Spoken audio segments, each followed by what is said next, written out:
Hello and welcome to The Love Talk. And today we're going to talk about finding love on reality TV.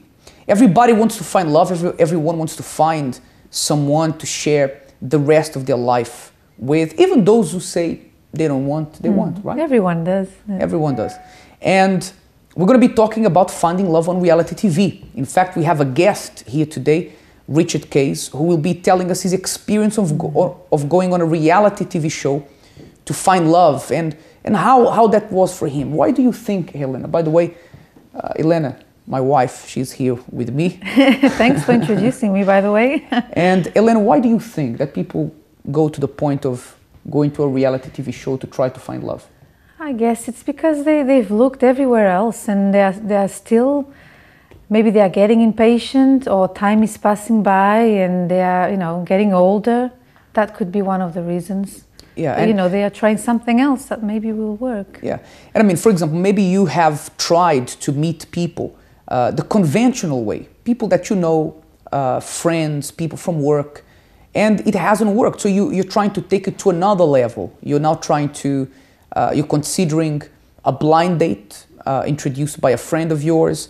You're considering going on a speed dating. I don't know. And I think reality TV show is like the next level up when people really want to find someone now. It's like, if it's not now, I don't know what else will do for me. But let's see if that's the case, isn't it? Exactly. And Elena, we asked people on Facebook a very interesting question. We have some answers as well. Do you want to go ahead and... Yes, we have some strong answers to our question. One of them is, well, the question was, what's the most embarrassing thing that's happened to you or someone you know on a date? Okay, so someone said like this: a bird pooed on me while the person was on a date. So that was one, quite embarrassing. The other one said like this: my date picked me up to go and watch a movie, and on the way he got pulled over by the police for driving an unregistered car, as well as driving without a license. Since he was still suspended for another 6 months. Then when we got to the cinema after another hour, because he had to get, I had to get my car, and the sole of his shoe falls off as we walk. So my goodness, what a bad luck. So then he makes me drive him to his friend's house around the corner before the movie starts, so he can borrow a pair of slippers that are 2 sizes big for him. Safe to say the entire night was awkward and embarrassing from start to finish. Well, I agree with that one. Yeah, that sets you up for an uncomfortable date, right? But Elena, you have another comment, right? Yeah, we've got some more, yeah. Before you go into the next comment, we actually have an embarrassing situation that happened on our date, right? I think we have a few. A few, but when we first started dating, I don't know, do you want to talk about it? Do you want me to explain? I think it's better for you to explain. Actually, let's do this. Elena's going to read the rest of the comments. When she finishes, I'll tell you about an embarrassing situation that happened with me. And happened with me because this young lady here next to me caused it to happen. But go ahead. If you want to know what it is, stick around. There was a reason why, so stick around. Right, stick around. We're going to tell you what it is. So go ahead. Can I read another one? Another one said like this: I was about to go and get some food, felt something wet and a bird had done poo. Oh my gosh, another person said the same thing. All right, another one said like this: had a cold, blocked nose, etc. At a bar, she made me laugh and snot flew out of my nose, all down to my lips and chin. Never got no good night kiss at the end of the night. Well, no wonder. So you can imagine, oh, poor thing, he had a flu. Yeah. So sorry. But actually, this thing of the kiss has to do with what the embarrassing situation was for us, right? when we were first dating, after a few dates, I thought like this: well, I think the time has come for me to go in for a kiss, right? This was in the first stages of our relationship when we were dating. A kiss, just a kiss on the lips. Our first. Our first kiss, but it didn't work out that well because when I went in for the kiss, this young lady here turned her cheek and I ended up kissing her cheek. So that was very awkward. Well, I had my reasons, okay.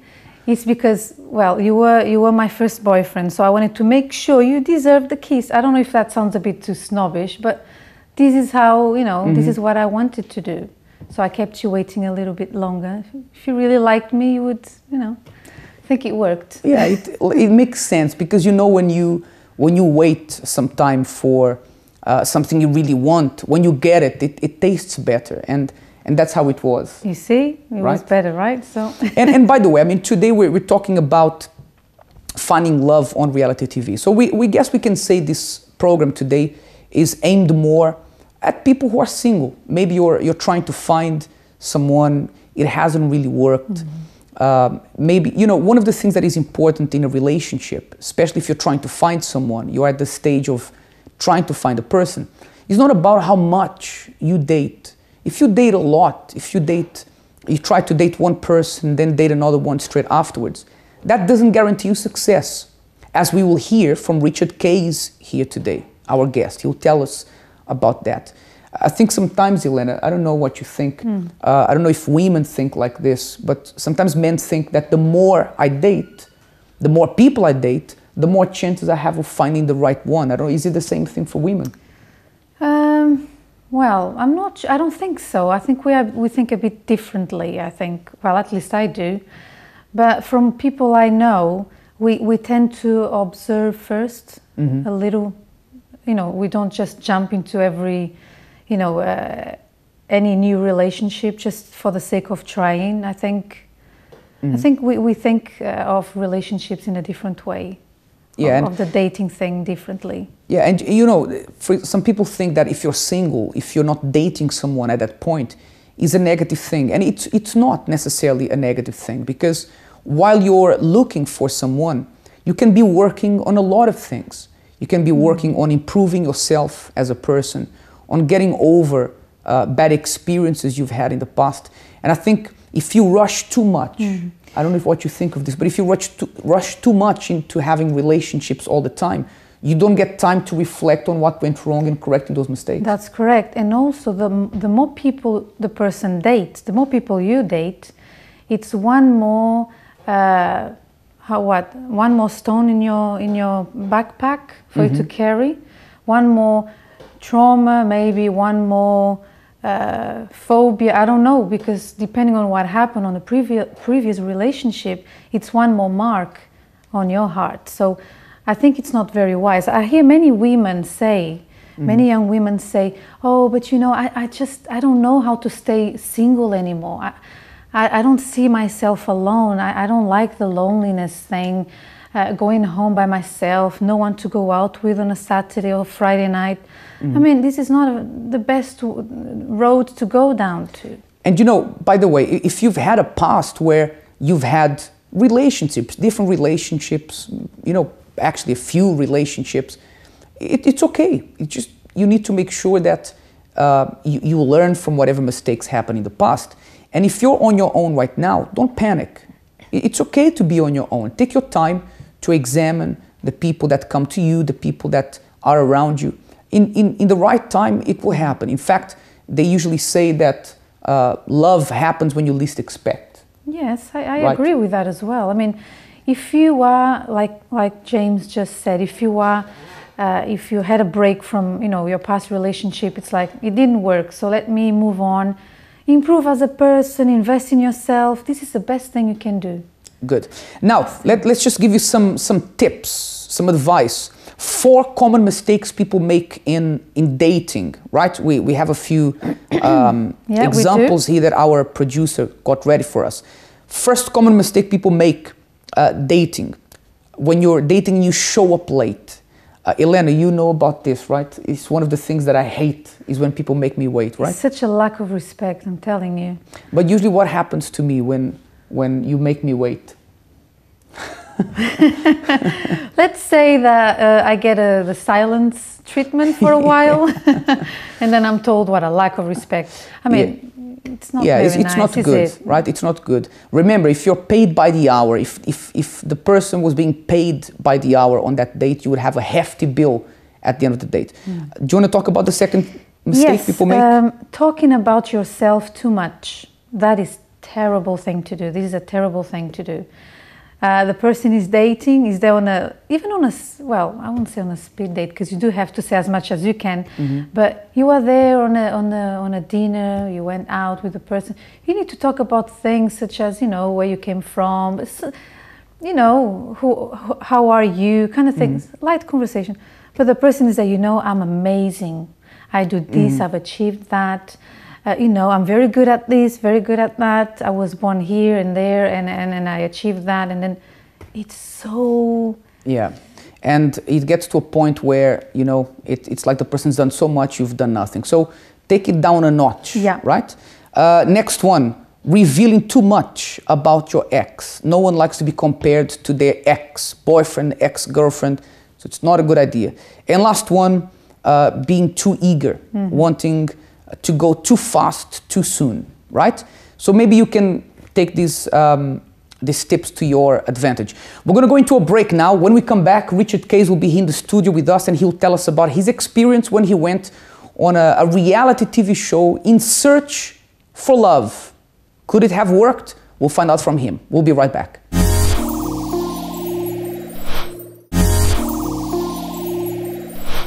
Hello, welcome back to The Love Talk, and today we're talking about finding love on reality TV.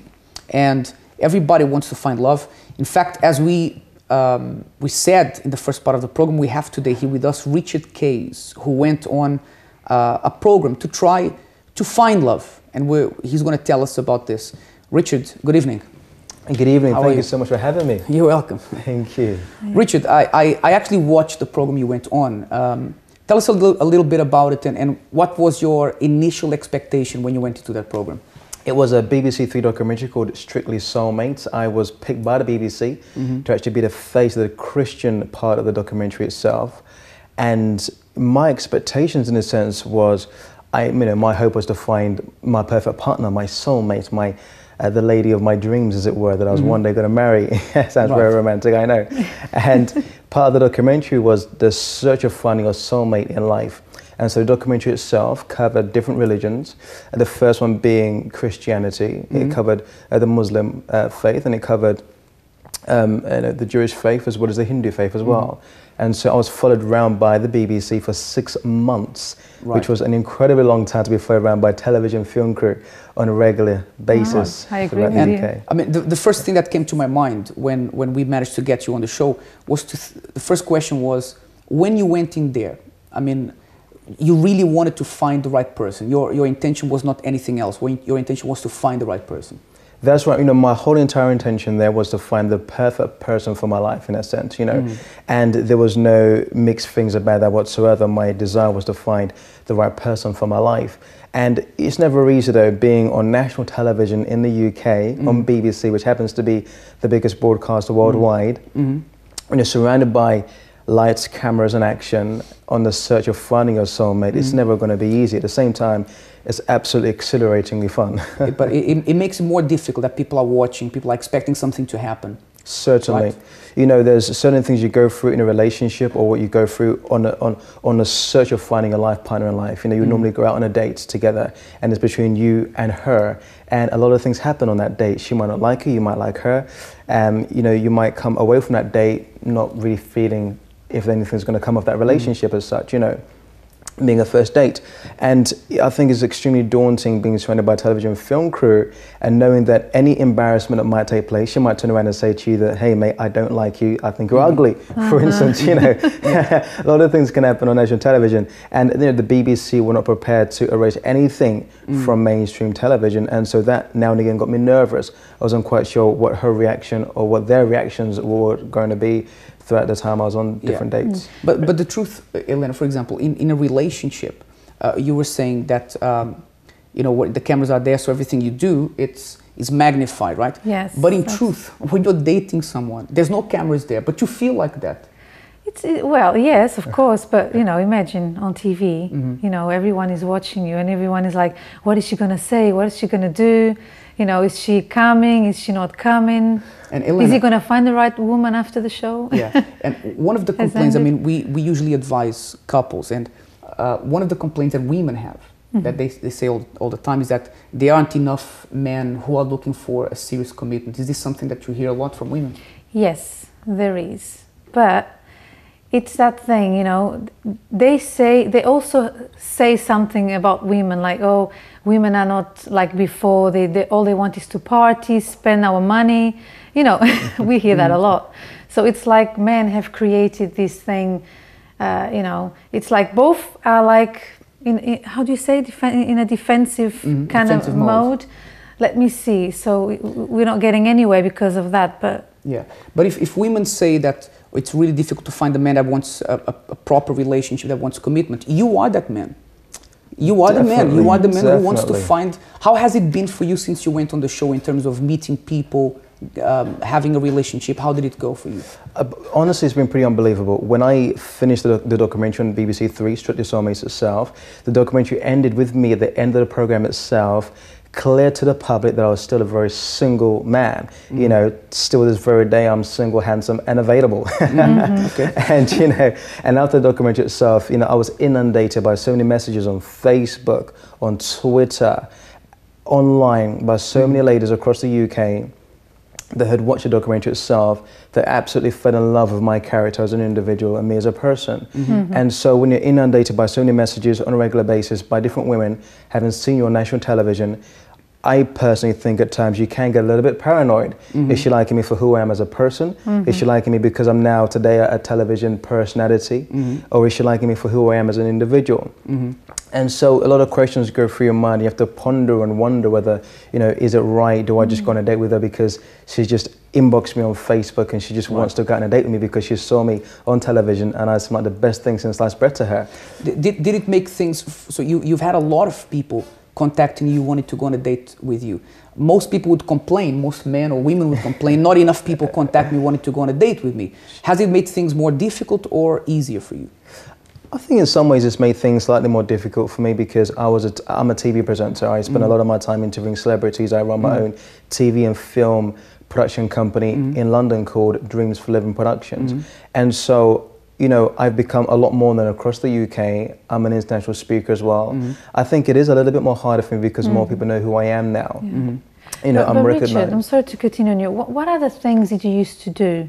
I mean, to try to find the right person. I'm sorry to go back a little bit, just so I understand and our viewers can see. Sure, before I was on... Yeah, before you went, prior to the show, what other things did you... Prior to the show, honestly, I've been an extremely busy man throughout my youth. You know, I began public speaking at 14. I set up my own television chat shows at the age of 17. And so I have been a very busy individual. So and you haven't been dating that much? Honestly, I haven't, no, I haven't at all. And, you know, the producers at BBC spent a lot of time with me in many ways, kind of guiding me through particularly girls to maybe look for and certain things I should look for in a lady. Not that I hadn't known those things, I had done, but I hadn't spent a lot of time on dates with different women as such. But in terms of what I looked for then, I think I had about, gosh, probably about 20 or 30 different things I looked for in a lady back then. You know, that's a long list. Sorry? That's a long list. It's a long list. It's a long list. And honestly, I'm not even lying. But, you know, I had a particular idea and mindset of what my future partner ought to look like and ought to be and ought to have.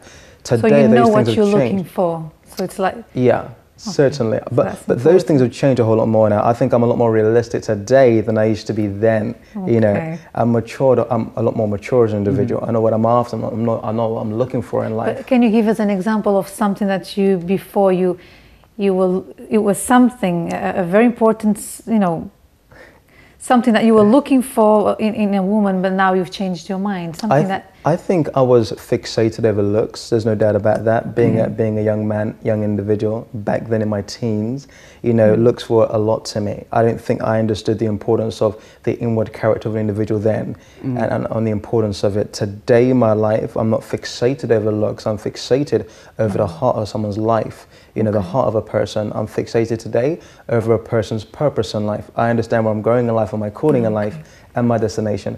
I think it's important for me, if I'm going to find the right person for my life, to be in correlation, as it were, where I'm going in my life. And I think that's extremely important. And just taking something we've mentioned here, because since the program, you've had a lot of people that have come to try to meet you, to go on dates.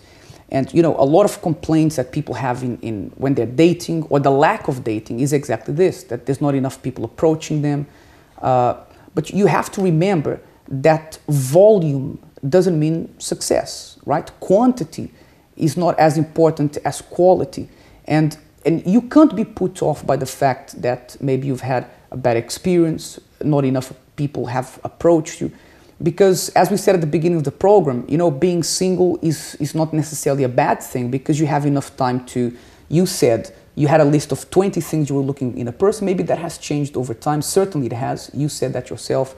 Maybe you are a person that you are so worried about looks, and you forget one very important thing, which is compromise. You have to compromise on what you're looking for, in the sense not of character, but to understand you're never going to find someone who's perfect from top to bottom in every single way. 100% so, and I definitely agree about that. I think sometimes we have, you know, particular ideas in our life partner that we want them to have, and it's not always realistic. You know, I came to a point in my life where I realized that I think you have to be a whole person as an individual before you enter into a relationship. What I mean by that is this, is that all of us have faced, you know, pain in life. We've all faced hurt in life in many different ways, in different levels and shapes in life.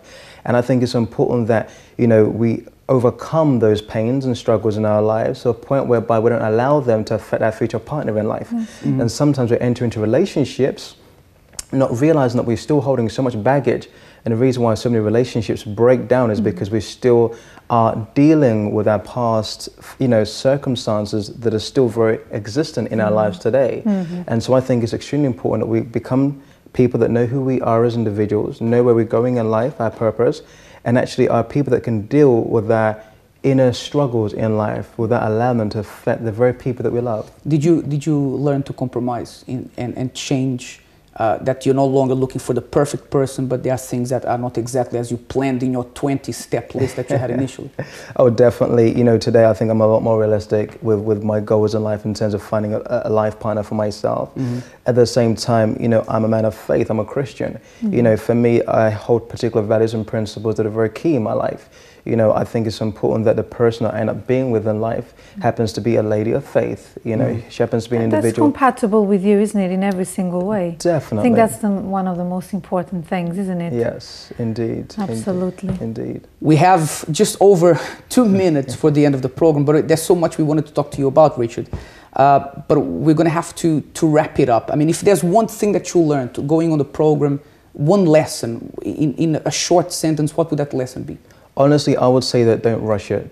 Don't rush it, because, you know, marriage ought to be for a lifetime. It's a lifetime commitment here on earth. And it's so important that the moment that you put that ring on that person's finger and you marry them, that you understand that this is for life and this is a lifetime commitment for a great destination throughout both of your lives. And it's not something that you should rush. And therefore, take your time, get to know that person, love them, get to enjoy your time of intimacy and courtship together before you rush into a decision that you may not necessarily know whether it's right for you. Yeah. And if you're watching us now and you're worried because you say, I've been single for a while, maybe I should, you know, step it up a notch, you know, take your time. Take your time, because it's better for you to look at what the person is really for than for you to know that you made a mistake later. Right, Lynn? Yes, absolutely. I would say also that it's important that you choose very well first, that you are careful, like Richard was saying, because the more attached you become emotionally to someone, the harder it becomes for you to you know, leave that relationship once you realize the person is not the right person for you. That is very important. That's very important. This is key. What you said now, Len, is key, because if you meet someone and you see some signs there, you're dating the person, you've been on a few dates, you see that there's some signs the person has very different values to you, it's not really going to work, but you get emotionally involved, for you to pull back afterwards is very difficult. So ideally, you should be able to make a decision, If you see something that's not right in the person for you that you don't think is going to work, it's better that you don't waste your time with that. At the same time, understand that nobody's perfect. Yeah. When we met, we dated for a year, right? We are very different. Very. But you and me, we reach like a perfect balance. But hold on. We are very different. We are right? extremely different. Yes, we are. Very different. But being different is good. Yes, that's what I was saying. It brings the perfect balance, well, to my life, and I believe I bring one to your life as well. So Indeed. don't look for the same kind, you know, oh, I'm someone who doesn't like to talk. I'm going to look for someone who doesn't like to talk. Let things happen naturally, and then observe the signs. That's very important. Something else that's very, very important. Observe the signs before you get emotionally involved. Very important. Yeah. So just for us to finish, next program we're going to be talking about a second chance at love. Can you be happy? Can you find the right person when you've got it wrong? You got it wrong a few times. Maybe you have a broken marriage. Can you still get it right? We'll have a guest here, a couple, who will testify that it is possible to get right even if you got it wrong. Thank you for watching, and thank you, Richard, for coming. Thank you. And it was a pleasure. Until next time.